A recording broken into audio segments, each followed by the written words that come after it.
Salve meu povo, aqui é Gle Ribeiro na voz e esse é o podcast Resenha do Gle, mais um lançamento de Glezinho Batera. É desse jeito, seu podcast cultural, sempre falando sobre música com aquela pitadinha de geografia. E hoje nós vamos falar sobre percepção e posicionamento atemporal. Isso focado no contexto aí de produção de material artístico, né, composição musical e produção de conteúdo também, né, os posts que a gente faz hoje em dia na internet e até mesmo galera aí das licenciaturas, alguns temas que a gente leva para as aulas e tal, porque é necessário, né, e é existente os marcos temporais, né, alguns acontecimentos aí ao longo da história que vão sendo verdadeiros como que fala isso? Hot points, né? Verdadeiros pontos assim onde tem uma virada na história, pontos de revolução, e aí a gente passa a contar as coisas a partir daqueles acontecimentos, né? Dando um exemplo, na geopolítica, a gente pode falar ali a partir de 2001, por exemplo, os contextos da guerra no Iraque, né? Geralmente se fala guerra do Iraque, né? Mas não foi o Iraque que guerreou sozinho, né? Os Estados Unidos não é santo. Mas enfim, por exemplo, a partir da guerra no Iraque, não sei o que, então a gente já sabe que é a partir de 2001, por exemplo. Outro exemplo, na música, por exemplo, nós podemos dar, sei lá, no contexto lá da MPB das antigas, a partir do festival de 1969. Então a gente tem esse festival que foi icônico, né? Foi televisionado e aí deu toda uma nova cara para a música popular brasileira e tal. Isso são coisas importantes, é claro. Só que são importantes de serem lembradas e são úteis para a gente ter início da história, né? Dizer, a partir de tal época foi assim, foi assado, foi assado. E com certeza mudaram muitas coisas. Só que o que acontece é que na nossa sociedade, né, na atualidade, a velocidade de informações é muito rápida e a velocidade de acontecimentos também são rápidas. Sendo assim, a capacidade de ter acontecimentos que possam revolucionar, ela é menor hoje em dia, de certa forma, e também a necessidade também é menor, uma vez em que existem muitas produções, né? São muitas notícias, muitos acontecimentos, muitas gravações, então é difícil que aquele momento seja eternizado, né? E justamente pela quantidade imensa de registros, de variedade, né, de registros. E isso é polêmico, porque quando se fala sobre isso parece que está diminuindo o passado, mas na verdade é uma característica do nosso tempo em que é bom e é ruim, ao mesmo tempo que é bom porque muitas vezes desmistifica coisas que tem que realmente ser diminuídas e passar para frente, mas ao mesmo tempo pode ser ruim porque passa a não ter o devido valor. Recentemente eu vi uma crítica onde no Instagram um autor dizia que o quadro da Mona Lisa seria só mais um post no feed que seria substituído em menos de 24 horas. Mesmo pode se aplicar para o lendário show que os Beatles fez no telhado da gravadora, e não sei ao certo que ano foi isso, e que em 2011 o Red Hot fez um clipe, Dance of Adventure Magics, em Los Angeles também, não imitando, mas remetendo a esse show dos Beatles, né, que eles também, o Red Hot também estava tocando em cima de um telhado e tal, e esses dois eventos de certa forma se eternizaram, mas de que hoje em dia seria apenas mais alguma live, né, alguma tão falada live. E ao refletir sobre isso e ao falar sobre isso, de forma alguma é diminuir o contexto do que já passou, né?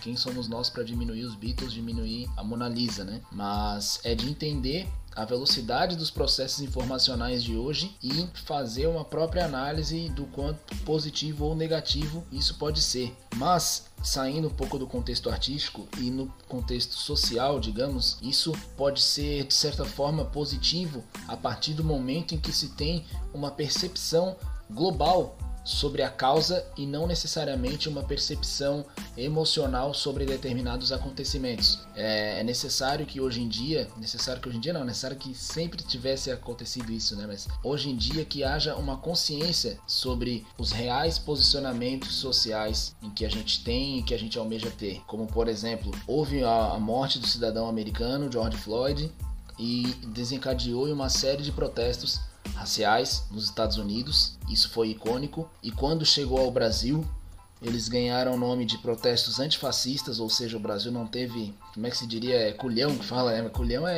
remete a testículo, é sacanagem, né? Não teve coragem de colocar a pauta racial como primeiro e botou uma pauta política, né? Porque senão a branquitude brasileira ia ficar ofendida. Aí foi um protesto antifascista e muitas pessoas estavam dizendo: só porque morreu um americano, a galera aqui tá saindo pra rua. E todos os dias tem vários George Floyds no Brasil. Isso circulou pelas redes sociais, essa frase de que o Brasil tem vários George Floyds por dia, isso infelizmente é verdade. Então, para além de criticar um protesto, se o brasileiro está imitando o americano, se o brasileiro só chorou a dor do americano, ou se quantas pessoas por dia nós temos que chorar, é necessário que nós tenhamos consciência do abismo social, abismo racial em que o Brasil, os Estados Unidos e diversos outros países enfrentam, e de que hajam mobilizações constantes em prol da mudança desse panorama. Mobilizações em diversos campos diferentes. É cronologicamente impossível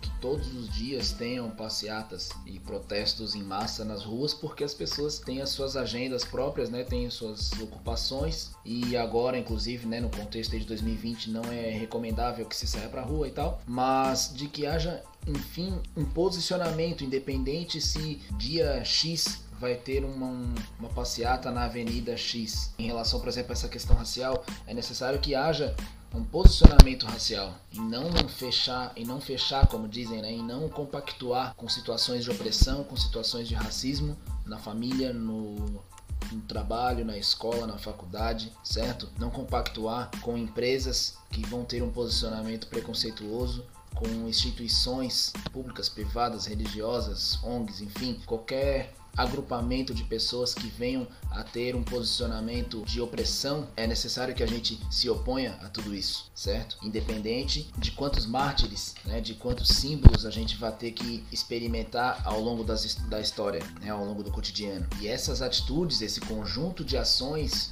diárias, faz com que a gente realmente cause mudanças sociais, isso em pequena escala, é claro, mas como dizem, né, a união faz a força, né? Então, uma série de ações em pequena escala leva a uma reação em grande escala também. Então, é muito isso, assim, a gente não compactuando nos nossos cotidianos com situações que a gente é contra, consequentemente isso vai ocorrendo uma mudança, né? A partir das próximas gerações, a sociedade já vem com um conjunto cultural, um conjunto de comportamentos distinto das sociedades anteriores, e é necessário esse cuidado também nas produções culturais, né? Quando eu falo de produção cultural, eu geralmente falo mais de música e composição musical, enfim. É necessário que nas composições, nós enquanto compositores, que a gente aborde as causas e não somente os indivíduos. É claro que nós precisamos lembrar dos indivíduos porque são dores muito fortes, nós temos o direito de homenagear quem a gente quiser, é claro, mas que a gente não faça só uma música pra sei lá quem que morreu ou pra sei lá quem que foi injustiçado, só pra ganhar muita audiência naquela semana, e na semana que vem, infelizmente, mais outra pessoa vai pagar e a gente tem que fazer outra música pra aparecer de novo na dor daquela outra pessoa, certo?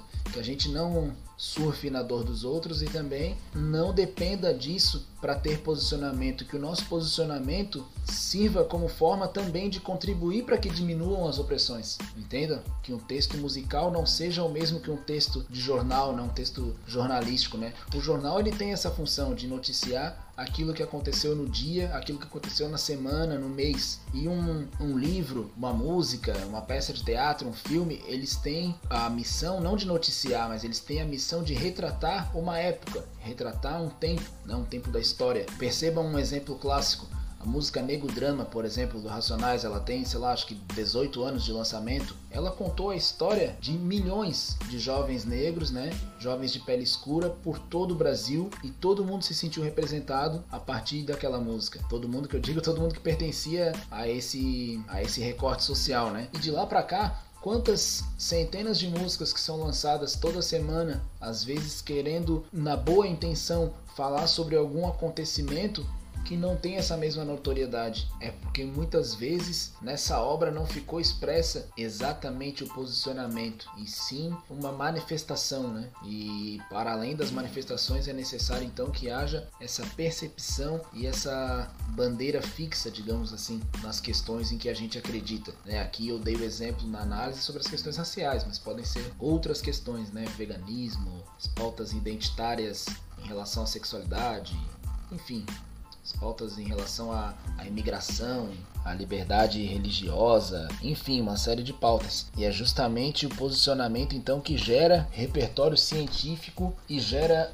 um modelo, digamos assim, para as próximas produções no futuro, que as pessoas vão passar a se espelhar a partir daquilo que já foi construído e observando, por exemplo, mais uma vez o caso dos Racionais. Independente de quanto sucesso cada música fez, hoje, 20 anos depois, mais de 20, toda uma geração do rap brasileiro se construiu a partir do legado deixado pelo Grupo Racionais, a partir do posicionamento global que eles tinham frente às causas que eles acreditavam. E o mesmo pode valer para a ciência e para outras áreas. Tá certo, galera? Então é isso. Esse foi o Resenha do Gle de hoje. Mande esse episódio para outras pessoas que possam se identificar com essa resenha. Esse compartilhamento boca na boca, cara na cara, né? O que os cariocas chamam de tete a tete. Agora é mão a mão com álcool em gel no meio. Mas esse posicionamento é essencial para a difusão aí do nosso podcast e da nossa resenha, tá certo? Mande esse episódio então para as pessoas que vocês acreditam que vão se identificar. Dá um salve lá no @gle_ribeiro e comenta: pô, achei altas visão ou achei uma merda. Tá diminuindo os Beatles, a Mona Lisa, tá falando um monte de merda, não, brincadeira. Mas pode dizer o que achou, tá certo? Ou vai no e-mail. Muito obrigado, um grande abraço, que viva a democracia, valeu, valeu!